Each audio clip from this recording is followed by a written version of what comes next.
Hello दोस्तों, मेरा नाम है संदीप और स्वागत है आपका बी अचीवर्स में। हम लोगों ने जो है अभी तक फंडामेंटल राइट्स में आर्टिकल 20 तक कंप्लीट कर लिया था और हम लोग आज आर्टिकल 21 पढ़ना है।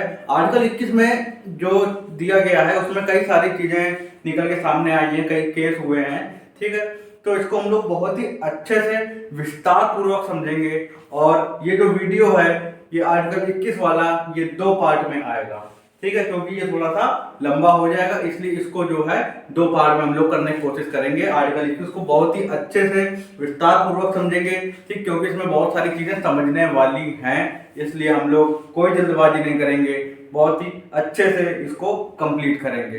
ठीक, तो चलिए शुरू करते हैं। सबसे पहले तो इसमें दिया गया है, आर्टिकल 21 में दिया क्या गया है, इसमें प्रावधान किया गया है किसी भी व्यक्ति को उसके जीवन और व्यक्तिगत स्वतंत्रता से, किसी भी व्यक्ति को उसके जीवन और व्यक्तिगत स्वतंत्रता से सिर्फ विधि द्वारा स्थापित प्रक्रिया से ही वंचित किया जाएगा, अन्यथा नहीं। ठीक, तो ये जो मैंने पूरा बोला है इसको आप लोगों को बिल्कुल ऐसे ही नोट कर लेना है। ठीक है, तो हम शॉर्ट में लिख दे रहे हैं। यहाँ पे जो इसमें मेन चीज है वो दी गई है, विधि के द्वारा, विधि के द्वारा स्थापित प्रक्रिया से वंचित किया जाएगा।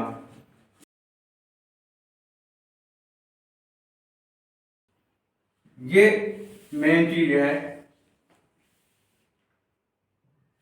विधि के द्वारा स्थापित प्रक्रिया से किया जाएगा वंचित। इसका क्या मतलब है, मतलब जैसा कि विधि यानी कि कानून बनाएगी, संसद बनाएगी, उस हिसाब से उसको वंचित किया जाएगा, अन्यथा नहीं।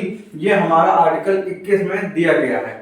ठीक है, तो इसमें काफी सारी चीजें निकल के आती है। पहले आप ये पूरा नोट कर लीजिए, किसी भी व्यक्ति को उसकी व्यक्तिगत स्वतंत्रता या जीवन के अधिकार से उस विधि के द्वारा स्थापित प्रक्रिया से वंचित किया जाएगा, अन्यथा नहीं। ये आप लोगों को नोट कर लेना है। तो ये आप लोगों ने नोट कर लिया। तो इससे एक चीज निकल के आती है कि जो हमारा आर्टिकल में मेन चीज जो दी गई है वो हमारे क्या है, राइट टू लाइफ।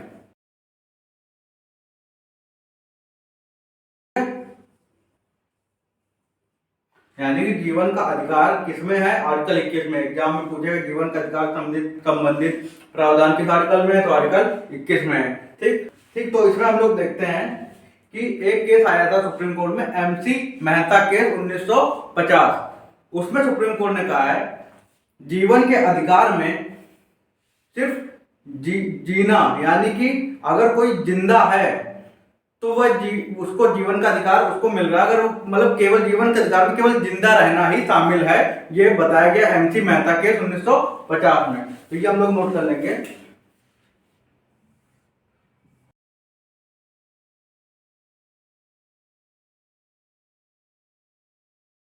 आपको नोट कर लेना है। इसमें बताया गया जीवन जो जीने का जो अधिकार है उसमें सिर्फ जिंदा रहना ही शामिल, मतलब अगर कोई व्यक्ति जिंदा है, मतलब वो कैसा भी हो, किसी भी हालत में हो, किसी भी बुरी हालत में हो, बस वो जिंदा है, सांस ले रहा है, तो समझो वो उसके पास जीने का अधिकार है। बस इसको इतना ही तक सीमित रखा गया। उसके बाद हमारे पास एक केस आता है मेनका गांधी केस, जो कि बहुत ही ज्यादा इंपॉर्टेंट है। ये आपको नोट करके रख लेना है, ये याद रखना है। मेनका गांधी केस 1978 के लिए। ठीक, ये बहुत इंपॉर्टेंट, बहुत ज्यादा चर्चित भी है, तो इतना आप लोग नोट कर लीजिए। इसके आगे हम लोग जो है मेनका गांधी केस को समझते हैं, नोट कर लीजिए। अब हम लोग देखते हैं मेनका गांधी केस में क्या चीज निकल के आई। ठीक है, हमारा मेनका गांधी केस हुआ था 1978 में। ठीक, तो इसको हम लोग लिख लेते हैं।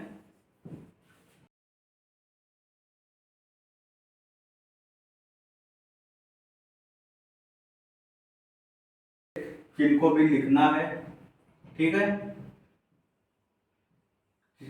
क्वेश्चन आ जाता है कि मेनका गांधी केस जो है कब हुआ, ये 1978 की बात है। ठीक है, तो मेनका गांधी केस संबंधित हमारा है किससे, जीवन के अधिकार से। इसमें जो है सुप्रीम कोर्ट ने जीवन के अधिकार की व्यापक व्याख्या करते हुए कहा है कि जीवन के अधिकार में सिर्फ जीवित होना ही शामिल नहीं है, इसमें जो है मानव को जो है मानवीय गरिमा से पूर्ण जीवन जीने के लिए जो है अधिकार जरूरी है, लेकिन मतलब कि केवल जिंदा रहना ही जीवन का अधिकार नहीं है। जीवन का अधिकार के अंतर्गत मानवीय कर्म से पूर्ण जीवन जीना भी है। यानी कि केवल जिंदा है अगर वह व्यक्ति, तो वह अधिकार अगर उसको जिंदा रखा जा रहा है तो वह एक अधिकार का उसके हनन है, क्योंकि वह सिर्फ एक सांस लेने वाला एक जो है निर्जीव व्यक्ति के समान है, क्योंकि सिर्फ वह सांस ले रहा है, जिंदा है, बस इसको उतना ही समझेंगे। लेकिन मेनका गांधी केस 1978 में व्यापक व्याख्या करते हुए कहा कि जीवन के अधिकार में सिर्फ जिंदा रहना शामिल नहीं है, मानवीय गरिमा से पूर्ण जीवन जीना, यानी कि मानव होने के नाते जो चीजें एक मानव को चाहिए, उसके पास होनी चाहिए, वह सारी चीजें उसको एक जीवन के अधिकार दिलाती हैं। ठीक, तो हम इसके अंदर में कई सारी केस चीजें निकल के आए। सुप्रीम कोर्ट ने कई सारी चीजों को जो है जीवन के अधिकार के अंतर्गत रखा है, जैसे कि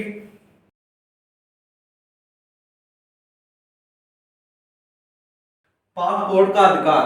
ठीक है, तो ये जो पासपोर्ट रखने का अधिकार है, ये भी हमारा जीवन के अधिकार के अंतर्गत आता है। इसके अलावा अगर हम देखें तो ये आप नोट कर लीजिए,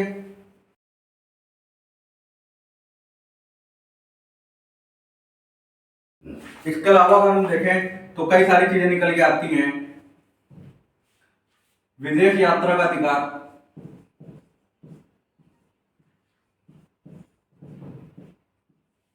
उसके बाद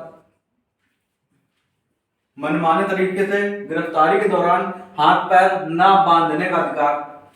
मनमाने तरीके से मतलब कि जबरदस्ती, मतलब उसने कुछ ऐसा कुछ किया भी नहीं है जिसमें उसके हाथ पैर बांधे जाए, ऐसी कोई जरूरत भी नहीं है, तो वो अभी इसके अंतर्गत आता है। ठीक है, तो हम लोग लिख लेंगे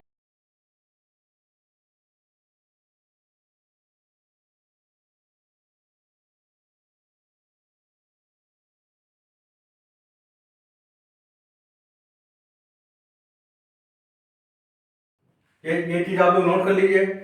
सबसे पहला हमारा था पासपोर्ट रखने का अधिकार, विदेश यात्रा का अधिकार, गिरफ्तारी के समय मनमाने तरीके से हाथ पैर ना बांधने का अधिकार। इसके आगे कुछ और अधिकार है जो सुप्रीम कोर्ट ने जीवन के अधिकार में रखे हैं, वो भी हम लोग इसमें लिख लेते हैं। इसके अलावा हमारा है स्वच्छ पर्यावरण का अधिकार।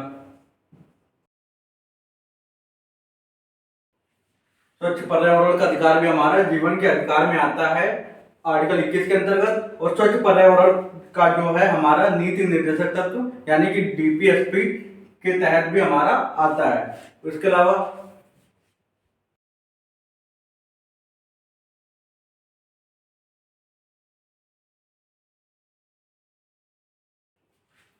निःशुल्क कानूनी सहायता का अधिकार भी हमारा आर्टिकल 21 के अंतर्गत जीवन के अधिकार में शामिल किया गया है। ठीक, इसके अलावा अगर हम बात करें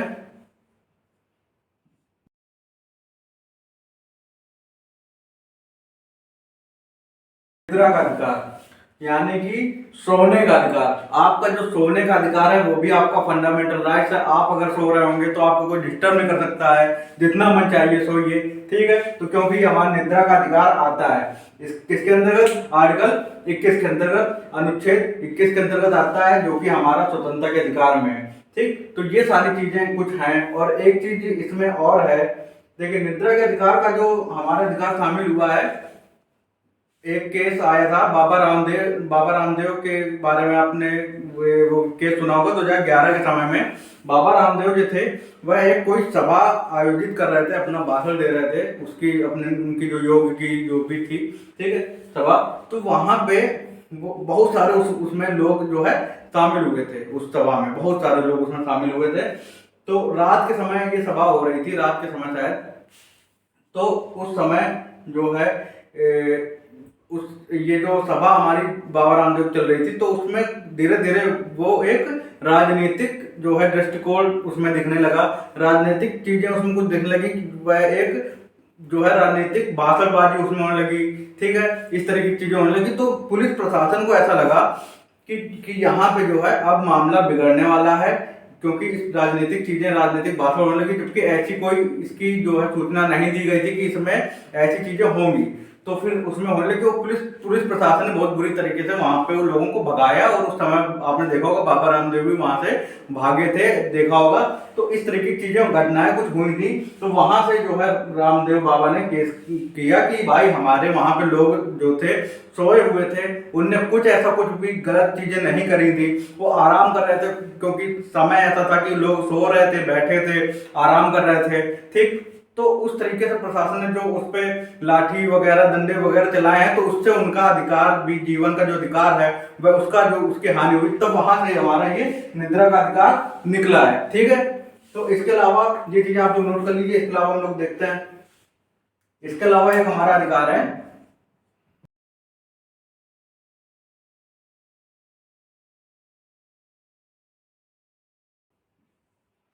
ठीक। तो ये हमने कुछ अधिकार इसमें देख लिए हैं। स्वच्छ पर्यावरण का अधिकार, निःशुल्क कानूनी सहायता का अधिकार, निद्रा का अधिकार, रोजी रोटी का अधिकार, इससे पहले हम लोगों ने देखा था पासपोर्ट रखने का अधिकार, मनमाने तरीके से हाथ पैर ना बांधने का अधिकार, ठीक है, और जो हम लोगों ने चीजें देखी, ठीक। तो ये हमारा आर्टिकल 21 के अंतर्गत ये सारी चीजें आती हैं। इसके अलावा इसमें कुछ और भी केस हुए हैं, जैसे कि हम लोग देखेंगे जो दया मृत्यु का मामला था, कि किसी कोई व्यक्ति अगर ऐसा है कि जिसको मतलब वो उसके मतलब जिंदा रहने की संभावना बिल्कुल कम है, मतलब सुधरने की जो उसकी स्थिति है उसको सुधरने की संभावना बहुत कम है, और वह बस केवल वेंटिलेटर में जीवित है, दवाइयों से जीवित है, और दवाइयां अगर हट जाएं तो वह उसके बिल्कुल भी जीवित नहीं रह सकता है, या उसकी हालत में कोई सुधार आ नहीं सकता है, दवाइयां खाने से केवल वह जिंदा ही रह सकता है। तो ऐसी जो चीजें हैं, तो वह चीजें हम लोग देखेंगे, जो इच्छा मृत्यु, दया मृत्यु और एक्टिव यूथेनेसिया और पैसिव यूथेनेसिया, इसके बारे में हम लोग अगले वीडियो में बात करेंगे। ये हमारा पार्ट 1 है, पार्ट 2 को अगले वीडियो में हम लोग कवर करेंगे। धन्यवाद।